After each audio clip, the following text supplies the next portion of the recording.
Quand on pense à la colonisation de l'Afrique, on imagine souvent une sorte de soumission inévitable, n'est-ce pas? Eh bien, c'est loin d'être toute l'histoire. En fait, c'était une période intense de résistance, de stratégies complexes et de choix absolument déchirants. Aujourd'hui, on va plonger au cœur de cette lutte pour voir comment les peuples d'Afrique australe se sont battus pour leur souveraineté. Voilà la question centrale. Et la réponse, vous allez voir, est tout sauf simple. Quand on fait face à une menace qui met en jeu son existence même, les options sont rarement claires. Et les conséquences, elles, sont toujours profondes. Non, il n'y avait pas de solution miracle, pas de manuel. Chaque peuple, chaque dirigeant a dû faire avec sa propre réalité, évaluer les menaces et choisir une voie, en espérant simplement que ce soit la bonne pour survivre. C'est cette diversité de réponses qu'on va explorer ensemble. Alors avant toute chose, il faut se défaire d'une idée reçue. L'Afrique australe du 19e siècle n'était pas du tout un continent figé, attendant passivement, bien au contraire. Bien avant l'arrivée massive des Européens, la région était déjà en pleine ébullition, secouée par des forces internes vraiment puissantes, comme la révolution zoulou ou le fameux Mfecane, une période de chaos qu'on a surnommée le Grand Broyage. Alors, imaginez la situation. Les sociétés africaines de l'époque sont littéralement prises en étau. D'un côté, il y a cette pression interne, la montée en puissance de royaumes africains hyper militarisés, expansionnistes. Et de l'autre, il y a les colons européens.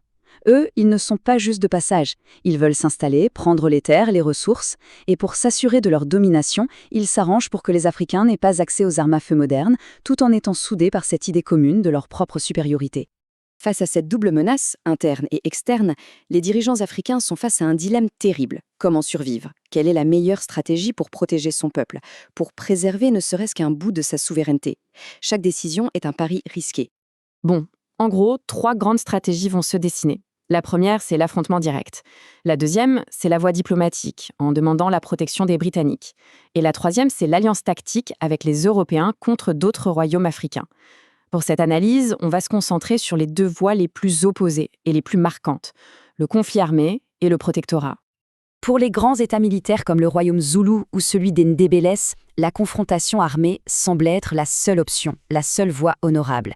Leur identité, leur puissance, tout reposait sur leur capacité à se défendre par les armes. Pour eux, un compromis, c'était un aveu de faiblesse. L'histoire de la guerre anglo-zoulou est une véritable tragédie, qui se déroule à une vitesse folle. En fait, les Britanniques voulaient la guerre. L'ultimatum de décembre 1878, qui exigeait ni plus ni moins que le démantèlement de l'armée zoulou, était impossible à accepter. Et il était fait pour ça. Alors oui, il y a eu cette victoire zoulou, historique et incroyable, à Isandlwana, mais la supériorité logistique et technologique britannique a finalement eu raison de la nation zoulou en quelques mois à peine. Le royaume Ndébélé a subi un sort assez similaire, mais leur histoire illustre une autre facette de la conquête. Leur chute, elle ne s'est pas jouée sur un champ de bataille. Enfin, pas au début. Non, elle a été orchestrée avec des mots, avec de l'encre, par la ruse et des traités complètement trompeurs. La tromperie était totale, systématique. Le roi Lobengula a été mené en bateau. Il pensait signer un simple renouvellement d'un vieux traité d'amitié, et en réalité, il plaçait son royaume sous la coupe des Britanniques. Il croyait donner une autorisation à une poignée d'hommes pour chercher un peu de minerais, et le texte qu'on lui a fait signer cédait au contrôle total de toutes les ressources de son pays. Une véritable trahison sur papier. Mais l'affrontement n'était pas la seule option. Pour des peuples moins puissants militairement, comme les Soto ou les Tswanas, se battre de front, c'était aller au suicide. Pour eux, la seule chance de survie, c'était de jouer la carte de la diplomatie et de chercher une alliance, même précaire, avec les Britanniques. Il faut comprendre que ces peuples subissaient une pression de tous les côtés. Ils étaient menacés par leurs puissants voisins africains, constamment attaqués par les colons bouers qui voulaient leurs terres, et en plus, ils étaient souvent affaiblis par des conflits internes. Dans un tel contexte, se placer sous la protection de la couronne britannique, ce qui était d'ailleurs encouragé par certains missionnaires, ça pouvait sembler être la seule option pour ne pas disparaître. On voit bien le contraste saisissant entre les 2 approches. D'un côté, une lutte jusqu'au boutiste pour une souveraineté totale qui se termine par une défaite écrasante. De l'autre, un calcul pour la survie qui a permis de garder une certaine autonomie, mais bien sûr au prix de l'indépendance. 2 stratégies, 2 contextes et des destins radicalement différents. Et il y a un autre élément, assez complexe, à ajouter au tableau. C'est l'émergence d'une nouvelle élite africaine éduquée par les missionnaires. Ces gens-là, souvent, ils voyaient la résistance armée traditionnelle comme quelque chose de païen. Pour eux, la colonisation était peut-être un mal, mais un mal nécessaire pour apporter la civilisation, le christianisme, et leur influence a parfois freiné la résistance de l'intérieur. Arrivée dans les années 1890, la colonisation n'est plus une simple menace, c'est une réalité brutale, partout.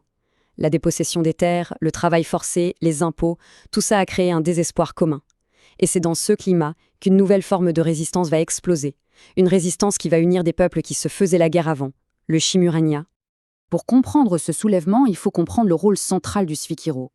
Les Svikiros étaient bien plus que des chefs religieux. C'étaient les gardiens des traditions, des communicateurs, des organisateurs. Leurs paroles pouvaient dépasser les frontières des chefferies et unifier des peuples entiers. Et le pouvoir de leur message était immense. Ils ont proclamé que la lutte contre les colons était une guerre sainte, ordonnée par le dieu suprême, Moari. Ils ont même promis une protection divine, que les balles des colons se transformeraient en eau. Cette promesse a galvanisé les Ndébélé et les Shona, les poussant à se soulever ensemble contre l'ennemi commun. Le coût humain de cette révolte a été absolument terrible. Le Chimurenga a fait vaciller le pouvoir colonial, tuant quand même 10% de la population des colons. Mais la répression a été d'une brutalité sans nom. On estime qu'environ 8000 Africains ont été tués dans cette lutte désespérée pour la liberté. Mais attention, la défaite militaire du Chimurenga et des autres soulèvements ne marque pas la fin de la résistance. Pas du tout. Ça marque plutôt sa transformation. La lutte quitte le champ de bataille pour investir une nouvelle arène, celle de la politique, celle des droits civiques. Avec l'écrasement des royaumes traditionnels, il y a eu un vide. Et qui a rempli ce vide? Eh bien, cette même élite éduquée qui, quelques décennies plus tôt, critiquait la résistance armée. Ce sont eux qui vont prendre le relais et mener le combat d'une nouvelle manière. La forme de la lutte a donc complètement changé. On passe à la protestation non violente, à la création d'organisations politiques, comme le futur ANC, au syndicalisme, et surtout à la naissance d'une conscience nationale qui dépasse les anciennes divisions tribales. Les fondations des grands mouvements de libération du XXe siècle sont posées. Et donc, on pourrait croire que toute cette histoire de choix stratégiques, de guerre, d'alliances, que tout ça c'est du passé. Mais en réalité, pas du tout.